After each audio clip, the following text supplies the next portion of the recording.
மக்களே, இது ப்ரோமோ உலகம். எல்லாரும் எப்படி இருக்கீங்க? இந்த வீடியோவில் நம்ம என்ன தெரியுமா பார்க்க போகிறோம்? சிவாங்கி வந்து இன்ஸ்டாவில் என்ன ஷேர் பண்ணியிருக்காங்கன்னா, சிவாங்கியோட நானும் ரவுடிதான் ஷோ வந்து இப்போ முடிஞ்சிருச்சு மக்களே. அதோட கடைசி எபிசோடு வந்து இன்றைக்கி வந்திருக்கு. அந்தோட ஷூட்டிங் போது எடுத்த நிறையா ஃபோட்டோஸ் எல்லாத்தையுமே வந்து சிவாங்கி எல்லாம் இன்ஸ்டாவில் ஷேர் பண்ணியிருக்காங்களா, அதெல்லாம் தான் நீங்கள் இப்போ ஒன்றா பார்த்துட்ருக்கீங்க. அப்புறமா நீங்கள் எல்லோரும் நானும் ரவுடிதான் ஷோவை எல்லோரும் மிஸ் பண்ணுவீங்களா இல்லையான்னு சொல்லி கமெண்ட் செக்ஷனில் சொல்லுங்கள்.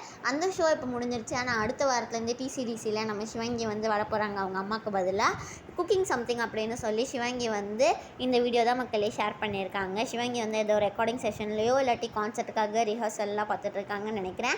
அஸ்வின் குமாரோட குட்டி பட்டாசு பாட்டு இப்போ வந்து 200 மில்லியன் வியூஸ்க்கு வந்து வரப்போகுது. இதுதான் வந்து எல்லோரும் ஷேர் பண்ணியிருக்காங்க. இந்த வாரம் சிடபிள்யூசியிலேருந்து மதுமிதா வந்து எலிமினேட் ஆகி போயிட்டாங்க. இந்த வாரம் செட்டில் எடுத்த ஃபோட்டோஸ் எல்லாம் தான் இப்போ நீங்கள் பார்த்துட்ருக்கீங்க. இந்த வீடியோ பிடிச்சிருந்தா மறக்காமல் லைக் பண்ணிவிடுங்க, கமெண்ட் பண்ணிவிடுங்க.